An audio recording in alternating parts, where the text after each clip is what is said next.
आज हम लोग हीमोग्लोबिन के प्रोस्थेटिक समूह हीम के बारे में अध्ययन करेंगे। तो हीमोग्लोबिन का प्रोस्थेटिक समूह हीम कहलाता है। ये जटिल ऑर्गेनिक वलय संरचना है जो कि प्रोटोपोरफायरिन से बनी हुई होती है और ये टेट्रामेरोल रिंग संरचना होती है। इसमें मध्य में फेरस आयन उपस्थित होता है और इस आयरन के 6 कोऑर्डिनेट वैलेंसीज होती है। 4 तो पिरोल की नाइट्रोजन से जुड़ी हुई होती है और 2 परपेंडिकुलर होती है, जिनमें से एक प्रोटीन के हिस्टीडीन रेसिड्यू के नाइट्रोजन से हिस्टीडीन के नाइट्रोजन से जुड़ी होती है। जो कोऑर्डिनेटेड नाइट्रोजन एटम है पिरोल रिंग के, वो उनमें इलेक्ट्रॉन दाता का गुण होता है, जिससे कि वो फेरस आयन को फेरस अवस्था में रखने में सहायता करते हैं और उसे फेरिक में ऑक्सीकरण होने में फेरस को फेरिक में परिवर्तित होने से रोकते हैं, जिससे कि अब यदि ये फेरस से फेरिक में परिवर्तित हो जाएगा तो हीमोग्लोबिन अपना कार्य नहीं कर पाएगी ऑक्सीजन परिवहन का, तो इसलिए इस प्रक्रिया को वो रोकते हैं। ये हीम ग्रुप समूह है और यहाँ पे ये 4 पिरोल रिंग है जो मिथाइल ब्रिजेस से जुड़े हुए हैं। ये नाइट्रोजन आयरन से जुड़े हुए होते हैं, इलेक्ट्रॉन दाता का कार्य करते हैं। आयरन जब लौ फेरस अवस्था में उपस्थित होता है तो वो ऑक्सीजन से उत्क्रमणीय रूप से बंधन करता है, जबकि फेरिक अवस्था में ये कार्य नहीं कर सकता है। हीम जो है वो कई सारी ऑक्सीजन परिवहन प्रोटीन्स में प्रोस्थेटिक समूह का कार्य करता है। फ्री हीम जो मुक्त हीम मॉलिक्यूल होता है, जिसमें जो प्रोटीन से नहीं जुड़ा होता है, उसमें आयरन की ये 2 कोऑर्डिनेट वैलेंसीज जो हैं वो मुक्त होती हैं और 2 जो फ्री हीम मॉलिक्यूल है वो एक ऑक्सीजन मॉलिक्यूल से बंधित करके या क्रिया करके फेरिक अवस्था में परिवर्तित हो जाते हैं, जिससे कि उनका जो ऑक्सीजन बंधन का गुण है वो चला जाता है। परंतु प्रोटीन से जब हीम जुड़ा हुआ होता है तो ये क्रिया नहीं हो पाती है, क्योंकि प्रोटीन की संरचना में हीम बहुत अंदर तक सिक्वेस्टर्ड रहता है या भीतरी भाग में उपस्थित रहता है, जिससे कि जो 2 कोऑर्डिनेट वैलेंसीज हैं वो एक साथ ऑक्सीजन को ना मिल पाए और इसलिए ऑक्सीजन उससे अनुक्रमणीय रूप से क्रिया नहीं कर पाती। इनमें से एक जो कोऑर्डिनेट बॉन्ड है वो प्रोटीन के हिस्टीडीन नाइट्रोजन से जुड़ा होता है। लौ का एक कोऑर्डिनेट बॉन्ड हिस्टीडीन रेसिड्यू के नाइट्रोजन एटम से जुड़ा होता है और दूसरा ही केवल मुक्त रहता है जो ऑक्सीजन से जुड़ सकता है उत्क्रमणीय रूप से। जब ऑक्सीजन से ये लौ जुड़ता है तो उसके इलेक्ट्रॉनिक गुणों में परिवर्तन आता है और इसी कारण से हीम या हीमोग्लोबिन के रंग में परिवर्तन आता है। यदि हम वीनस रक्त को देखें तो वो डार्क पर्पल कलर का बैंगनी रंग लिए हुए होता है, जबकि जो ऑक्सीजन युक्त रक्त होता है वो ब्राइट रेड कलर का होता है, लाल रंग का आर्टीरियल ब्लड होता है। इसके अतिरिक्त ऑक्सीजन के अतिरिक्त कुछ अन्य अणु हैं, कुछ अन्य मॉलिक्यूल्स हैं जो कि लौ से क्रिया कर सकते हैं। उनमें से एक कार्बन मोनोऑक्साइड है, दूसरा नाइट्रिक ऑक्साइड है। ये भी हीम के से बंधन बना सकते हैं लौ से जुड़कर और ये ऑक्सीजन की तुलना में अधिक तीव्रता से और सबलता से लौ से जुड़ते हैं, इसीलिए ये पॉइजन या विष की तरह कार्य करते हैं और हीम को पूर्णतया नष्ट कर देते हैं, हीम के गुण को नष्ट कर देते हैं, इसीलिए अत्यधिक विषाक्त होते हैं वायुई जीवों के लिए, क्योंकि फिर ऑक्सीजन परिवहन नहीं हो पाएगा। तो इसीलिए प्रोटीन्स में हीम अंदर की तरफ उपस्थित होता है, जिससे केवल ऑक्सीजन सरलता से वहाँ प्रवेश करके उससे बंधन कर सके और कार्बन मोनोऑक्साइड और अन्य स्मॉल विषाक्त मॉलिक्यूल नाइट्रिक ऑक्साइड इत्यादि उससे क्रिया नहीं कर पाए।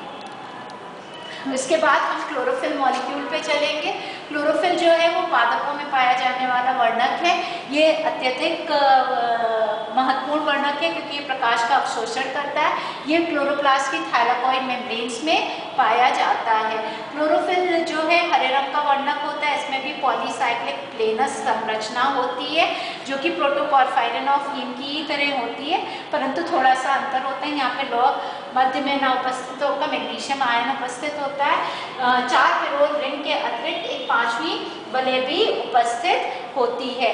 इसमें चौथी वलय के कार्बोक्सिल समूह से एक फाइटोल टेल जुड़ी हुई होती है जो इसे मेम्ब्रेन में सही दिशा में ओरिएंट करने में सहायता करती है और इस तरह से ये जो क्लोरोफिल मॉलिक्यूल है, ये क्लोरोफिल ए की संरचना है। जो बैक्टीरियो क्लोरोफिल है और क्लोरोफिल बी, उनमें थोड़ा सा अंतर होता है। यहाँ पे विनाइल साइड चेन के स्थान पर यदि CH3CO समूह उपस्थित है, ऐसा बैक्टीरियो क्लोरोफिल में होता है। क्लोरोफिल बी में यहाँ पे मिथाइल समूह के बजाय एल्डिहाइड समूह उपस्थित होता है, और बैक्टीरियो क्लोरोफिल में ये द्विआबंध उपस्थित नहीं होता, ये संतृप्त होता है। तो ये भिन्नताएं हैं क्लोरोफिल ए और अन्य क्लोरोफिल में। ये जो विषम चक्रीय 5 वलय तंत्र होता है, जो मैग्नीशियम आयन के चारों ओर उपस्थित होता है, इसका एक्सटेंडेड पॉलीईन संरचना होती है, जिसमें एकांतर में द्विआबंध और एकलबंध उपस्थित होते हैं, और इसी कारण से ये सबलता से प्रकाश का अवशोषण कर सकता है। क्लोरोफिल्स का अत्यधिक उच्च मोलर एक्सटिंक्शन कोएफिशिएंट होता है, और ये भिन्न तरंगदैर्ध्य दृश्य प्रकाश में अवशोषित करते हैं। और जो दोनों के प्रकाश अवशोषी स्पेक्ट्रा है वो भिन्न होते हैं। यहाँ पे क्लोरोफिल ए का है और ये क्लोरोफिल बी का है। इन दोनों के अवशोषण स्पेक्ट्रा भिन्न है और एक दूसरे के पूरक हैं, जिससे दृश्य प्रकाश के कई सारी तरंगदैर्ध्य इन वर्णकों द्वारा अवशोषित हो सकती हैं। क्लोरोप्लास्ट में क्लोरोफिल ए और बी दोनों उपस्थित होते हैं, पर क्लोरोफिल ए की मात्रा क्लोरोफिल बी की तुलना में दुगनी होती है। जो एल्गी और फोटोसिंथेटिक बैक्टीरिया में भी क्लोरोफिल पाए जाते हैं, वो उनका पादपों में पाए जाने वाले क्लोरोफिल से संरचना में थोड़ी भिन्नता होती है। क्लोरोफिल हमेशा विशिष्ट बंधन प्रोटीन से जुड़े हुए होते हैं और यौगिक बनाते हैं, जिन्हें हम लाइट हार्वेस्टिंग कॉम्प्लेक्स कहते हैं, जिनमें क्लोरोफिल मॉलिक्यूल्स जो हैं एक दूसरे की तुलना में एक नियत स्थल पे उपस्थित होते हैं तथा प्रोटीन से भी एक विशिष्ट ओरिएंटेशन में जुड़े होते हैं, और ये पूरा कॉम्प्लेक्स मेम्ब्रेन से भी क्लोरोप्लास्ट की मेम्ब्रेन से भी विशिष्ट ओरिएंटेशन में जुड़ा होता है। लाइट हार्वेस्टिंग कॉम्प्लेक्स में 7 मॉलिक्यूल्स क्लोरोफिल ए के होते हैं, 5 क्लोरोफिल बी के होते हैं और 2 सहायक वर्णक ल्यूटीन के होते हैं। क्लोरोफिल ए जो है वो 680 नैनोमीटर्स पे अवशोषण दर्शाता है, क्लोरोफिल बी 450 नैनोमीटर्स पे प्रकाश अवशोषकता दर्शाता है।